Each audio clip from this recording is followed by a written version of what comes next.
A double helping of trouble and strife tonight on Channel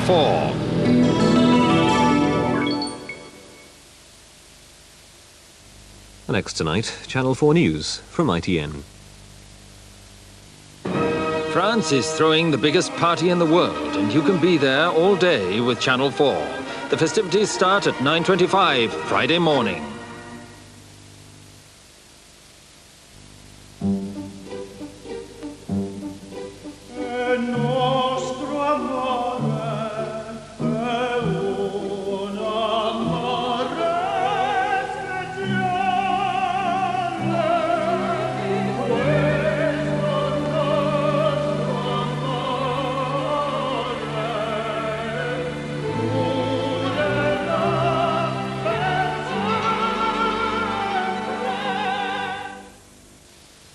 Thank you for being a friend. Travel down the road and back again. Your heart is true. Pubs, thus rejecting a Monopolies Commission recommendation. He insists, though, brewers face tough new rules which will increase consumer choice and perhaps get prices down, too. As the drivers' overtime ban hits services, British Rail offers new talks. The unions are still meeting. And Tommy Trinder, the Cockney comic who declared so often, "You lucky people," dies at the age of 80. Also tonight, the new factor in Japanese politics, woman power. A sexual scandal threatens the new Prime Minister. That, as we report from Japan, has infuriated women voters who are starting to demand changes in the meek, submissive roles they have been expected to play in this male-oriented society. But first, President Bush gives wholehearted support to the democratic reforms taking place in Poland. He says the country's recent political changes herald a new era of European stability. And he responds to those changes by offering to defer $1 billion of debt owed to the United States. In addition, he's promised to press other Western countries to approve further loans and debt relief. In the first speech ever made by a US president to the Polish parliament, Mr. Bush said the United States stood ready to help the country as it helps itself. Our diplomatic editor Nick Gowing assesses the importance of the Bush declarations. Solidarity flags above Warsaw, the stars and stripes on the streets. President Bush called these great days for Poland. He called this a country in the ascending path of change which is exhilarating, but which will require further sacrifice. I salute the evolution here in Poland, the reforms, the democratic changes that are taking place. And you can feel it every place you go. On the streets and in his meetings with Poland's changing leadership, the president is walking a tightrope.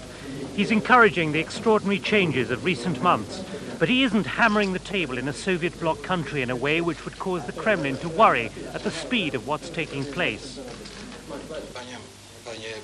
For the Polish leader, General Jaruzelski, who shocked the West by imposing martial law 8 years ago, it was a seal of approval for the partially democratic reform process he'd led since last autumn.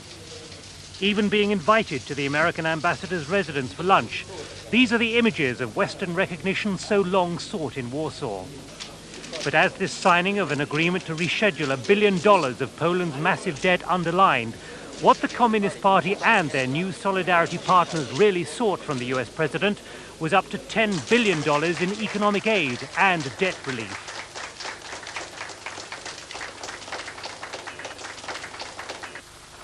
As expected, when President Bush addressed Parliament, he did not go nearly as far as some Poles would have liked in offering economic aid.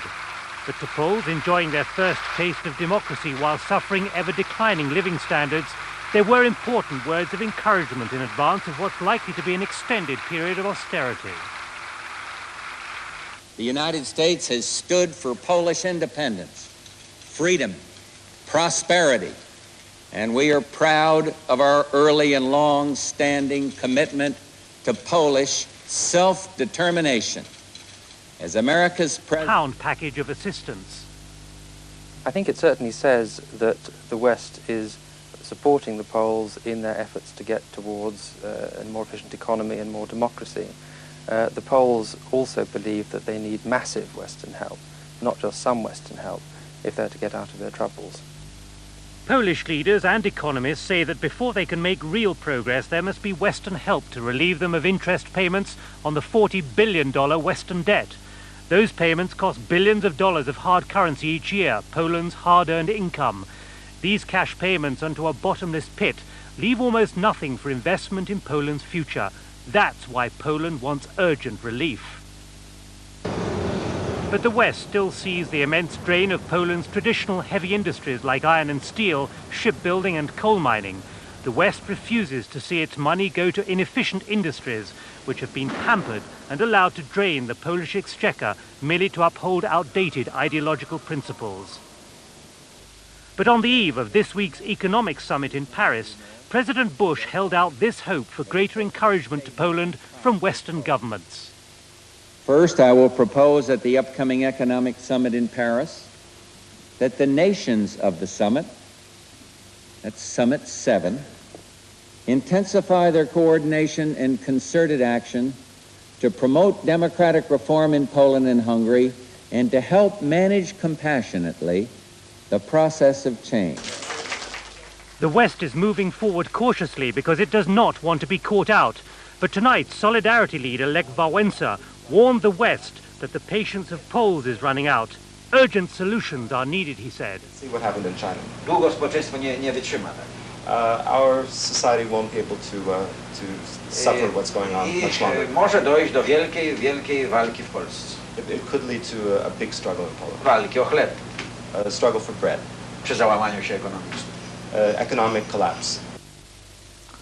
In the past week, President Bush has sought advice on Poland from the former National Security Advisor Zbigniew Brzezinski.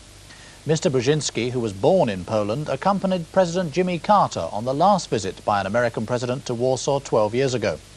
Our Washington correspondent Michael Crick asked Mr. Brzezinski whether the amounts offered by Mr. Bush were not very small compared with Poland's overall problems.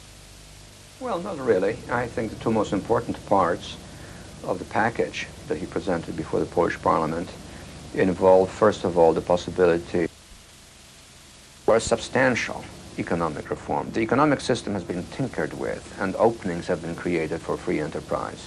But the system remains vastly over-bureaucratized and dominated on the personal level by the party's nomenclatura. Nomenclatura being the word to designate a system of appointments in which essentially political ideological criteria are used to fill economic and administrative posts.